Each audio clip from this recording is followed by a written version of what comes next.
Good morning. I'm the Reverend William Levwood. My pronouns are he and him. Welcome to our second practice run of our multi-platform service this morning.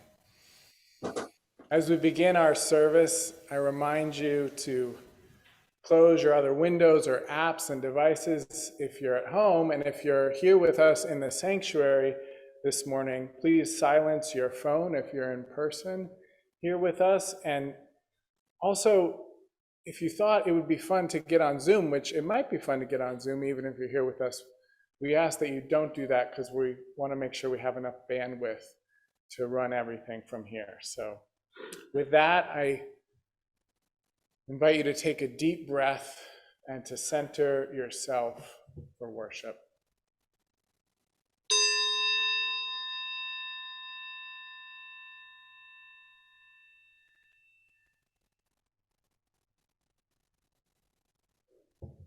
We begin by calling forth the ancestors and descendants. We call forth the ancestors, the people who made each of us, the biological ancestors, spiritual ancestors, teachers, and guides. We call forth those who imagined and made this congregation possible and who have sustained it to this present day. And we open and welcome to the ancestral people of this land, acknowledging that our church, like all of Burke, rests on the unceded territory of the Manahoac tribe of the Great Sioux Nation. We seek healing with the people of this land, whose bodies and spirits live on in their descendants, the present-day members of the Monacan Indian Nation, the Patawomic Indian Tribe of Virginia, and the Piscataway Indian Nation. With this, let us open to the longings and hopes of all the descendants of all nations, that we might live for them today, honoring the ancestors as we move toward healing, so that all descendants together shall one day know full justice. The flaming chalice is the symbol of our Unitarian Universalist faith tradition. Unitarian Universalism is the church of the open mind, the church of the loving heart, the church of the helping hands.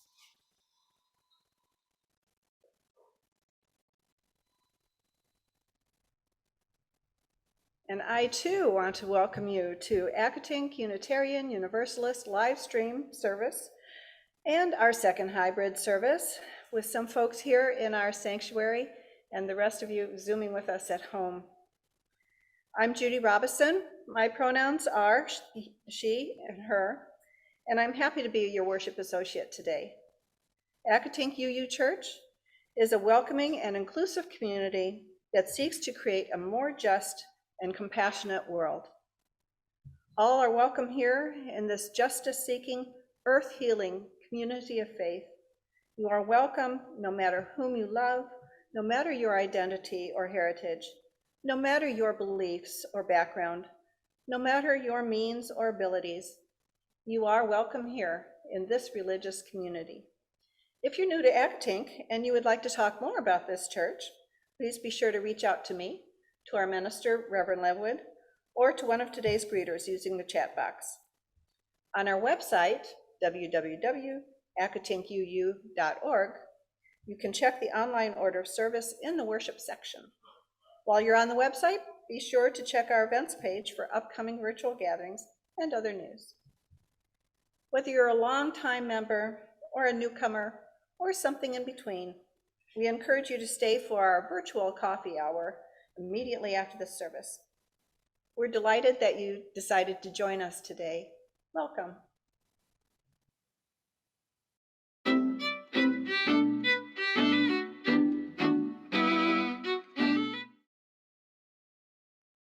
Fry Bread, a Native American family story, written by Kevin Noble Millard, illustrated by Juana Martinez Mio. Fry bread is food: flour, salt, water, cornmeal, baking powder, perhaps milk, maybe sugar. all mixed together in a big bowl. Fry bread is shape. Hands mold the dough, flat like a pancake, round like a ball, or puffy like Nana's softest pillow. Fry bread is sound. The skillet clangs on the stove. The fire blazes from below. Drop the dough in the skillet. The bubbles sizzle and pop.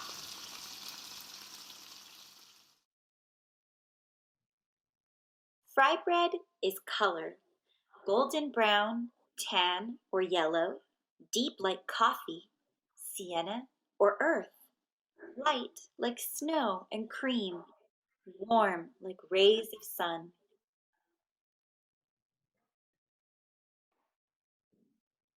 Fry bread is flavor. See beans or soup. Smell tacos, cheese, and vegetables. Delight in honey and jam. Rise to discover what brings us together.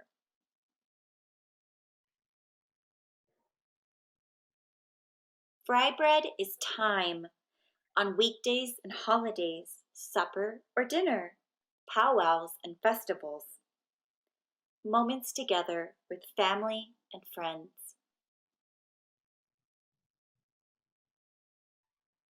Fry bread is art. Sculpture, landscape, portrait, our daily craft. Shared from teacher to student. A cycle of heritage and fortune.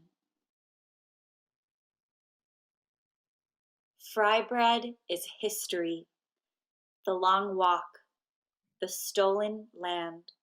Strangers in our own world with unknown food. We made new recipes from what we had. Fry bread is place. Alaska, Kansas, all the way to Maine, down to Delaware, onto Georgia, over to Oklahoma, Colorado, and California. Cities and lands we call home. Fry bread is nation. Abenaki, Apache, Arapaho, Ojibwa, Onondaga, Oglala Sioux, Narragansett, Navajo, Nipmuc, Seminole, Shoshone, Sackenfox, hundreds and hundreds of tribes. Fry bread is everything.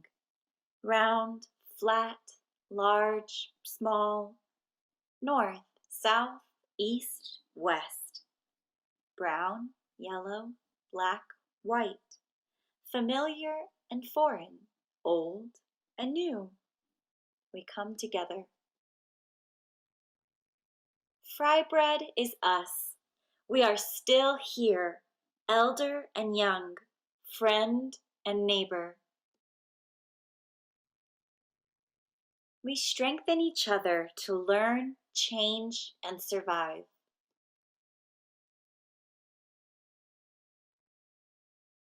Fry bread is you. Hi, my name is Allie Mills, and my pronouns are she, her, and hers. After reading Fry Bread, I was inspired to read more about the Navajo and their history. I learned that in the Navajo language, there is neither a word for religion nor art. The only word that can be used to describe both is Hosho. It has been said that Hosho may be the most important word in the Navajo language, often translated as balance, beauty, order, and harmony. The concept of Hosho carries with it an important emphasis on states of harmony. As we learned reading Fry Bread, Navajo history is turbulent, and in order to survive, the Navajo had to adapt.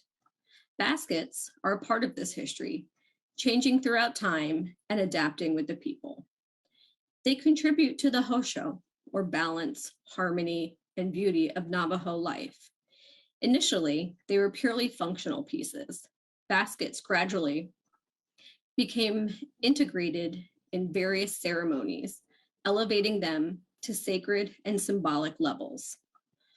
Oppression, trade, and technology eventually led to dwindling numbers of basket weavers. But in the beginning of the 1970s, Navajo basketry experienced a renaissance led by a group of families in the Douglas Mesa region of the Utah Reservation. Basketry is now a thriving part of the Navajo trade, and traditional baskets continue to be an important part of Navajo ceremonial life. Our art exploration today was inspired by the basket weaving the Navajo shared in this story. Although the Navajo did not create baskets like the one we will be sharing in our art exploration, this simple version, using materials you may have at home, such as yarn and a paper plate, were inspired by them. Watch this simple tutorial and give it a try. Maybe you can incorporate your basket as part of your holiday table to hold your bread or to use it to send cookies to a neighbor. Hello, today we have a fantastic craft for you. We are going to make this super easy woven bowl made out of a paper plate.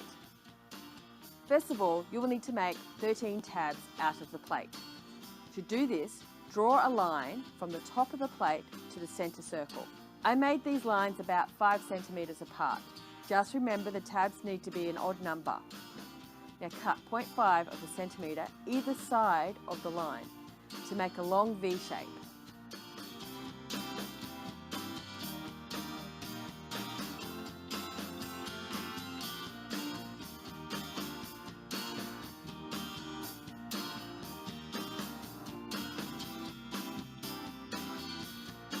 Fold each tab towards the center.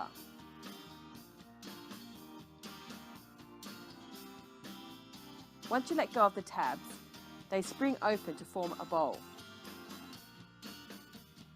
If any of the tabs overlap, just give the sides of the tabs a trim.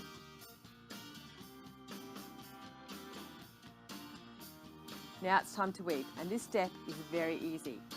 To start off, I held the yarn on the inside of the plate with my finger. You can, however, tape it into position. With the yarn, go over and under the tab around the plate. Keep repeating this over and under process. When you need to change the yarn colour, tie the ends together, making sure the knot is on the inside of the plate, and continue weaving. Just remember, don't pull the yarn too tight or the plate will warp into an uneven shape.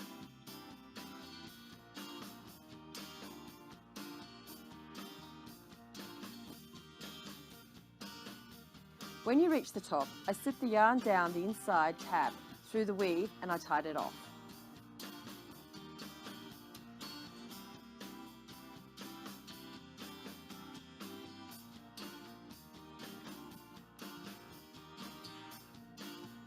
Trim off any loose ends.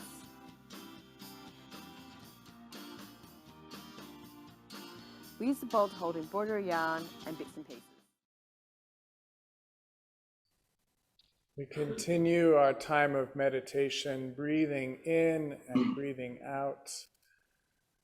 I invite you into this adaptation of the Tibetan Buddhist practice of Tonglen.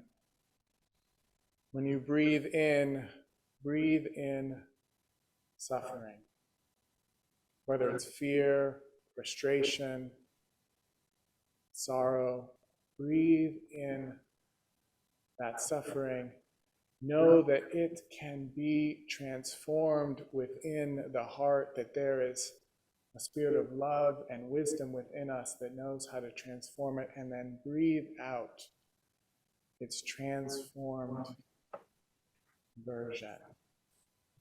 Maybe your frustration, your anger turns to rock solid resistance. Maybe your sorrow softens your heart and you reach out in love and compassion. Maybe your fear makes you alert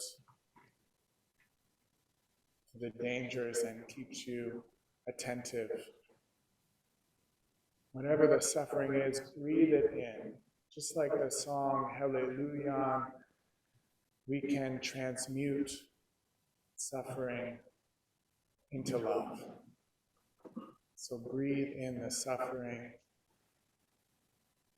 Feel it in your body as a constriction, and then breathe out and feel expansion and lightness. Breathe in that heaviness, that darkness, and then breathe out life energy. Breathe in that heavy darkness and feel it become soil. And then breathe out, imagining love growing and expanding into the world.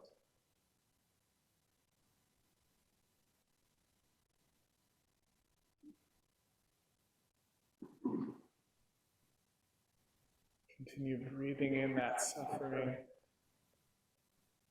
and breathing out an offering of love.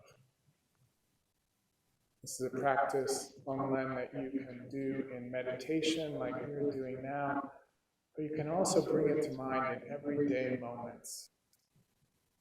Whenever suffering arises, you can transmute it,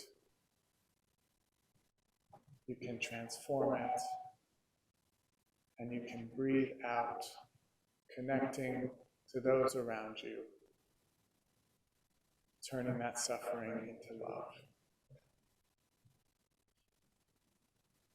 In this way, we find resilience, healing, and mending of our world. May it be so, and may we be among those who make it so. Amen, amen, amen, and blessed be.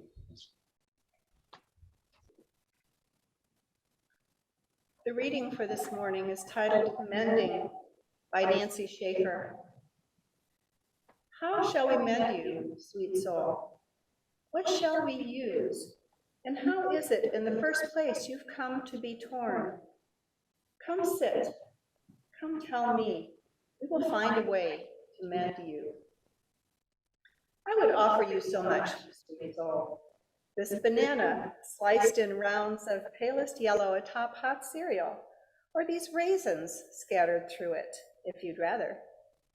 Would offer cellos in the background singing melodies Vivaldi heard and wrote for us to keep. Would hold out to you everything colored blue or lavender or light green. All of this I would offer it, you, sweet soul. All of it, or any piece of it, might mend you. I would offer you, sweet soul, this chair by the window, this sunlight on the floor, and the cat asleep in it. I would offer you my silence, my presence, all this love and my sorrow. You've become torn. How shall we mend you, sweet soul? With these, I think, gently we can begin. We will mend you with a rocking chair, some raisins, a cat, a field of lavender beginning now to bloom. We will mend you with songs remembered entirely the first time ever they are heard. We will mend you with pieces of your own sweet self, sweet soul, with what you've taught from the beginning.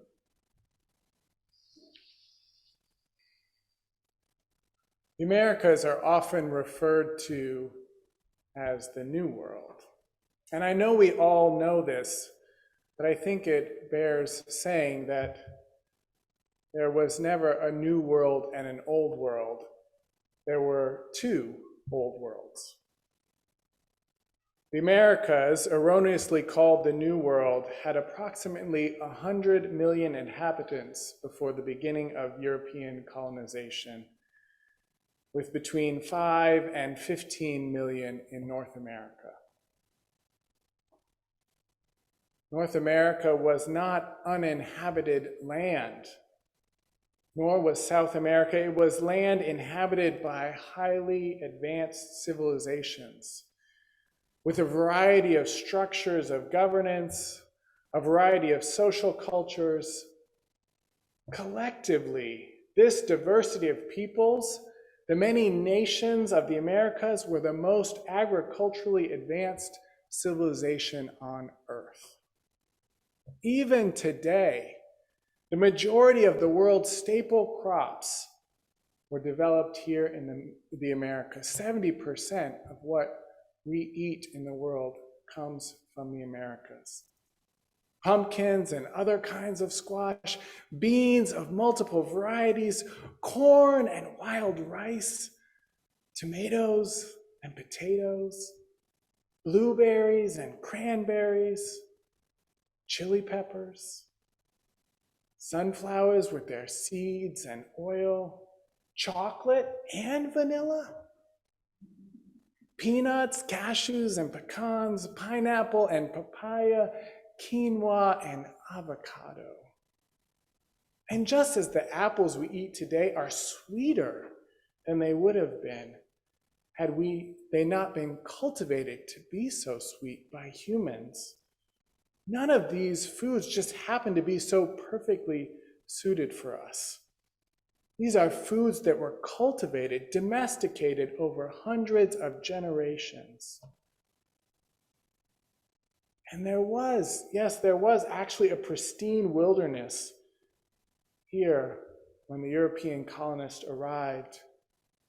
But just as food doesn't end up ideal for human consumption without human intervention, the pristine wilderness of the Americas required human collaboration with nature to cultivate a habitat most conducive for human flourishing. Not only did Native Americans cultivate the majority of the vegetables humans now eat as staples in our diets worldwide, they also did something entirely unique in the history of civilizations. The native peoples of North America perfected sustainable animal agriculture without the domestication of animals. Instead, they cultivated habitats, wild habitats, conducive to the flourishing of animals. And then these animals were sustainably hunted when they came to the areas the native peoples had cultivated to support them. This made hunting easy, and the animals not only thrived in terms of numbers, but also in terms of their quality of life as well. What happened when Europeans came to the Americas, we know, is that European colonists stole all of this land. The pristine forest that you could drive wagons through, all these amazing food crops. And yes, it's true that native communities were devastated by diseases they didn't have immunity for. However, that's only part of the story. That killed a lot of people, as much as 50% of the population. But the main effect this had was not to destroy native communities.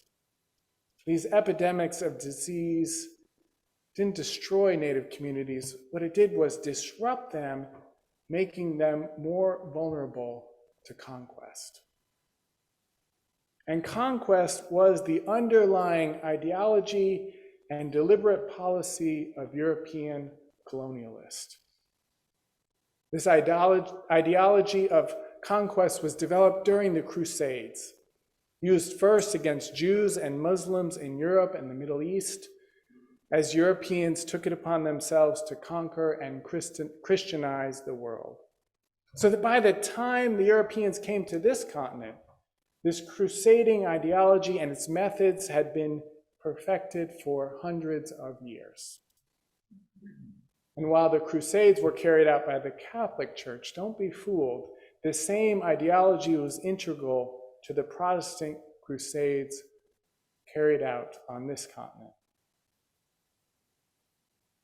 This was supported theologically and legally by something known as the doctrine of discovery, which began as a papal decree stating that any land discovered by a European Christian nation became legally their property.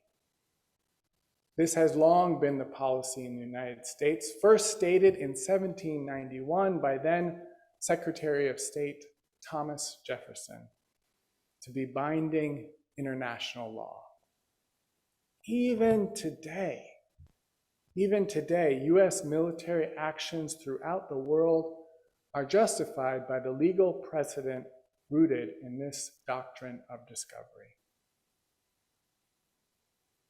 European Christians were reenacting the biblical book of Joshua, conquering the promised land promised by God to European Christians, the chosen people. Nowadays, most thinking people denounce what's known as the prosperity gospel, the idea that God rewards the faithful with prosperity. We all know that bad things happen to good people, that material success is not proof of God's favor. Except, I think many in America do still believe this. And this was definitely the viewpoint of early European settlers to the Americas. Every military victory, no matter how immoral the means through which that victory was secured, was proof of God's favor. It makes sense, actually. If God is all-powerful and active in the world, then whatever happens, happens according to God's will. The all-powerful God must have willed it, must have wanted it.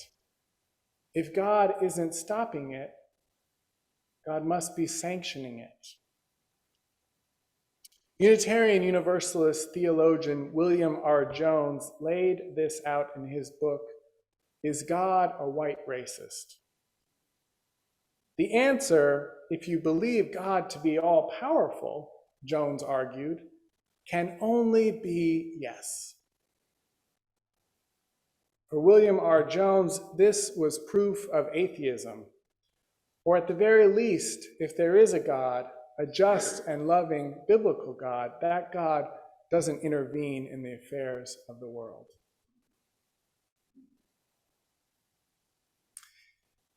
Even though we don't explicitly believe this theology, I think many of us, even those of us here in this sanctuary, attending this service, I'll just speak for myself.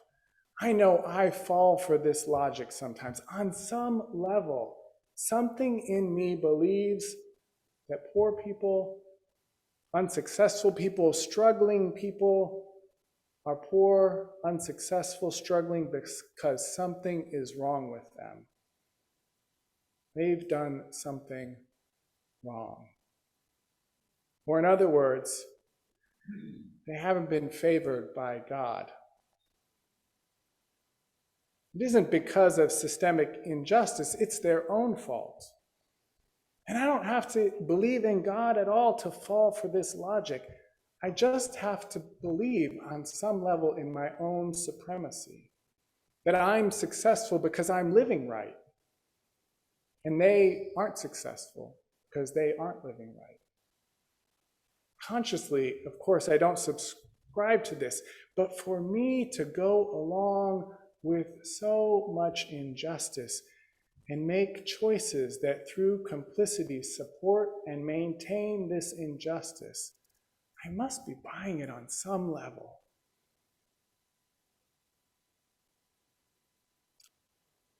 Faith Spotted Eagle, a Dakota woman, says it's necessary for us to talk about this history of colonization. She says that for Native people, this is necessary for the process of healing to happen.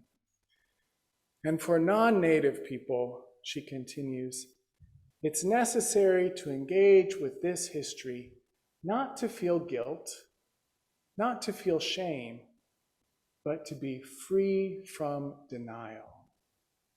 Not to feel guilt, not to feel shame, but to be free from denial.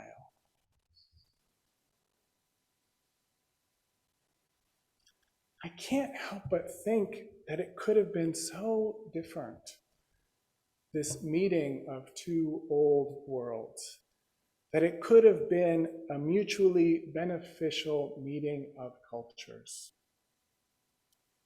But if we are ever going to get to that place, to that true promised land, if we are going to birth another world, a world that truly celebrates diversity, and by extension, justice, equity, and compassion for all people. Our second principle, justice, equity, and compassion for all people. We need to be telling the truth about our history which is still very much real and active in the present.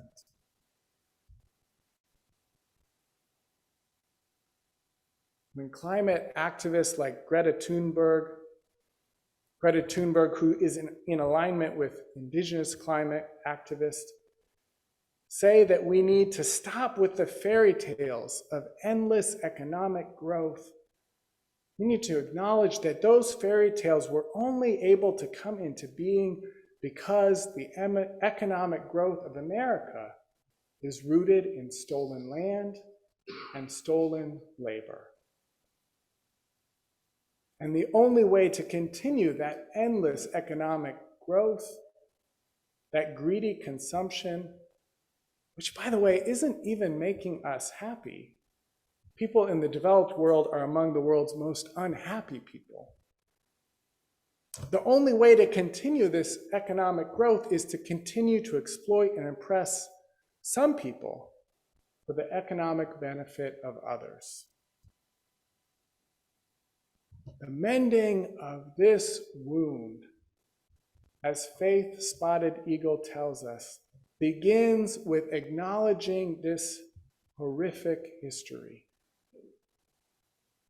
It begins with deconstructing this idea of white supremacy, of the supremacy of any kind of monoculture.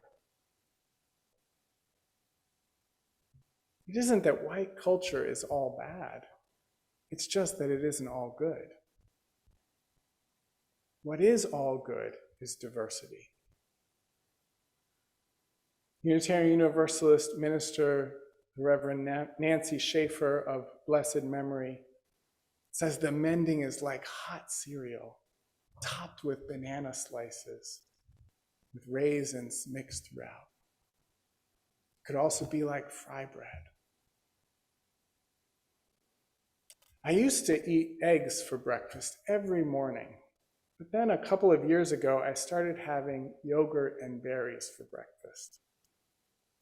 When I made this new habit, I had in the fridge some strawberries and some cherries. Now, the strawberries were going bad faster than the cherries. So every morning I had a lot of strawberries in my yogurt and just a few cherries. And those cherries tasted amazing. I just couldn't wait to get through the strawberries so that I could have only cherries with my morning yogurt. And after several days it happened. The strawberries were gone. I loaded up the bowl with yogurt and cherries, just cherries. No sweet but weak flavored strawberries. Boy, was I surprised when it turned out that cherries alone weren't as yummy as cherries and strawberries together. Once I learned that, I realized that adding blueberries and blackberries to the strawberries and cherries was even more delicious. You see what I'm getting at? I thought cherries were supreme. We need to deconstruct the illusion of monocultural supremacy in our minds and in the structures of our society. Lately, Long Soldier speaks of a Native American elder saying to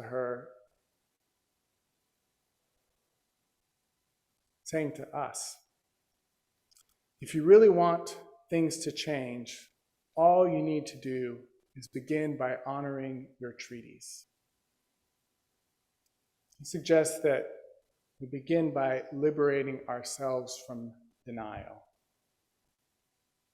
by beginning our process of healing and reconciliation rooted in truth. This country wasn't an uninhabited land that European colonialists peaceably settled. It's stolen land. It's greed and violence, not God's grace, that got us where we are today. It's that same greed and violence that's destroying the Earth's biodiversity and threatening to destroy humankind.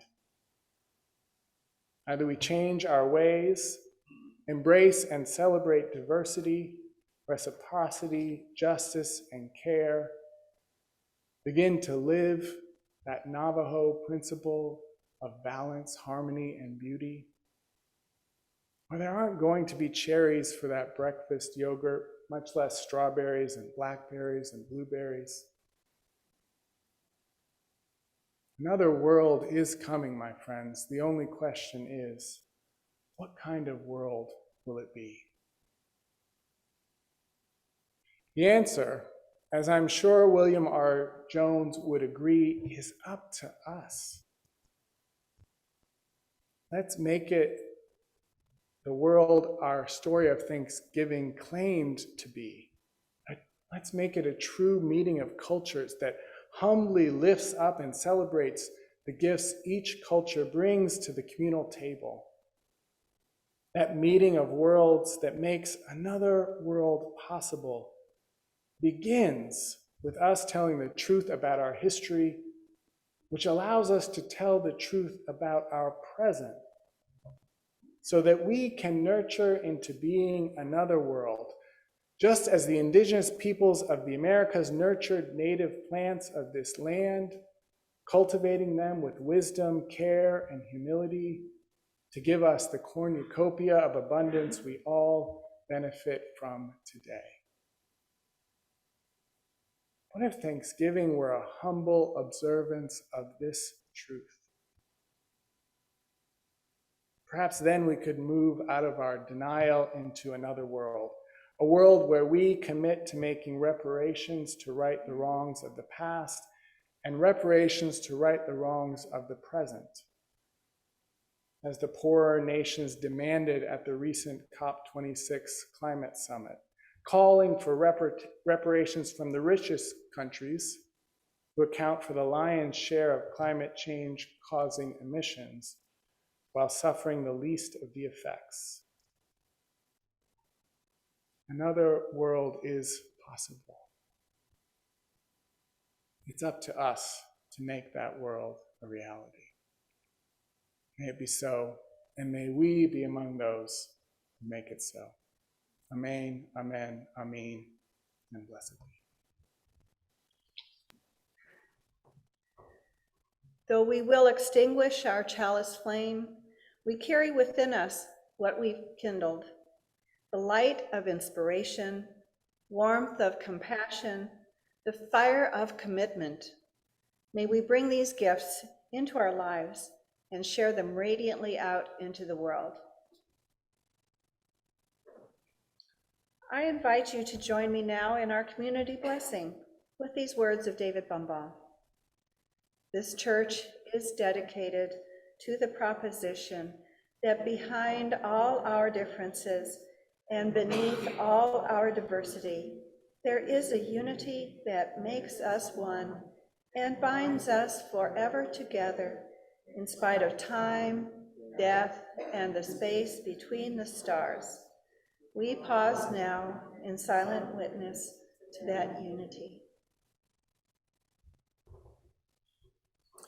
Our world is one world. We fool ourselves dangerously when we act as if we are not a part of an interdependent web. Whatever affects one affects us all. May we live into that truth and build the beloved community together.